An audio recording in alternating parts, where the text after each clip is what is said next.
مال نه راکو نو په دې قران می ایمان دی په دې قران زما ایمان دی او الله یومنم نبی علیہ الصلوۃ والسلام خاتم النبیین منم او بیا د نبی علیہ الصلوۃ والسلام چې کوم اقوال او افعال بما انزل الیک من ربک په دې می ایمان دی او اطاعت رسول باندې هم ایمان دی اطاعت رسول باندې هم ایمان دی او چې کوم سړی د اطاعت رسول نه انکار کوي دا سړی د اسلام نه خارج دی راکو زمرا قرآن والے جدا قران دی والے مهرباني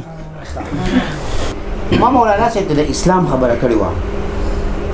په اسلام او په ایمان کې ډېر غټ فرق دی د ټولو خلکو ته پته ده اسلام د څه خبرو تسلیمول دي ایمان د هغه خبرو بیا منل دي ما مولانا صاحب ته دا وی ما ته خپل اسلام ثابتو د قرآن نه اسلام څه ته ویل کېږي نو موږ به د دې اسلام چې کوم دی هغه اولنۍ آیات وایو د درېیمې سپارې نه به ووایو چې ان الدین عند الله الاسلام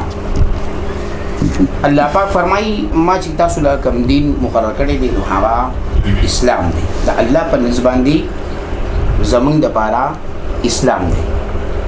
او د اسلام لګجی مانو کې اسلام او د ایمان بیا لکه زما ذهن منتحر شو نو ما ته ته پین نو اوس دغه شی به کېږي نه تاسو خیر دی وایي یو پیر خیر عوام ته پیر بیا او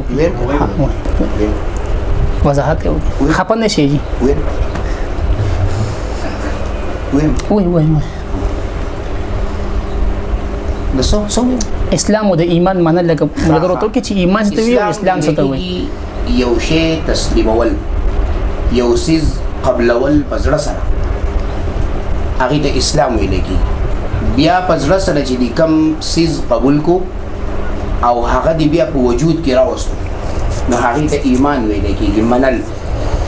منل امنو منل اعتماد کول کله چې یو انسان په خبره باندې اعتماد وکي نو دا بیا منیو شي لکه اوس مثال په تور ته دکان ته راشي ماشين علي د جامو انځو ته چې په کوم شیز باندې اعتماد وکي هم هغه شیز بیا علي ته څه ولادي د اسلام او ایمان ببل ځکه الله پاک فرمایي و من يبتغي غير الاسلام دينا فلن يقبل منه کوم خلکو چې خپل دین د اسلام نه علاوه بل قبول کو نو هغه به قبول نه کړی شي چا ولټو بل دین چا بل دین ولټو د اسلام نه علاوه نو دغه به قبول نه کړی شي هغه اسلام چې دی هغه د دین په شکل کې الله پاک د حضور پاک صلی الله علیه وسلم په ذریعہ باندې مونږ دنیا ته د خلکو تخکاره په نبی رسول الله والسلام باندې منازل شو خو لیکن صحابو ته بل دي خبرو پتا نه نبی رسول الله والسلام بیا د خپل خلی مبارک نه آیاتونه راوستل او صحابو ته به هغه پتا ولګی دا په هغه باندې به بیان کړی شو آیاتونه راوستل کنه هذا بیان للناس نه دا خو بیان خو جدا سیس دی آیات جدا سیس دی خیر د موجود پروت دی قاموس هم پروت دی کې به وګورو خیر نه قاموس د عربو قرآن په عربی کې دی کنه الفاظ بیان جدا سیس دی او دغه جدا سیس دی آیت جدا سیس دی خپن نشي جی هذا بیان للناس او نتلو عليك آیاتنا نه چې دا خبره تاسو دغه کنه ځکه مې کوي ما مولانا صاحب ته ویل چې خپل اسلام د قران نه ثابت کا نو هغه د آیاتونو وی نو دا اسلام چې ما د کله وی کنه چې ما اسلام قبول کو نو بیا ما ته چې امن الرسول بما انزل اليه من ربه والمؤمنون چې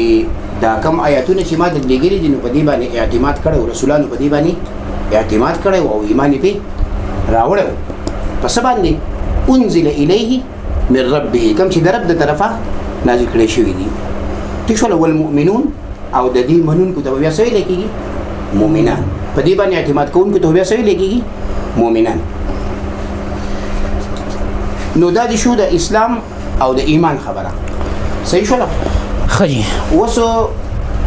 ما خپل اسلام چې کوم دی هغه ته د قران نه اوخو چې هغه د آیاتونو په شکل کې د احکاماتو په شکل کې د قانون په شکل کې الله پاک د دې قران په دې کتاب کې دلته موږ ته بیان کړی صحیح په دې کې اوس اخو تاسو سوال وای قاری صاحب د ایمان ویل کېږي یقین ته اسلام ویل کېږي اطاعت ته نو اطاعت الکی چې کله ته به ایمان وروړي کاری څه بلټو وي کاری سی وی چې لومبه مونږ اسلام قبول کړو بیا زمونږ په دې باندې اعتماد راغی فلان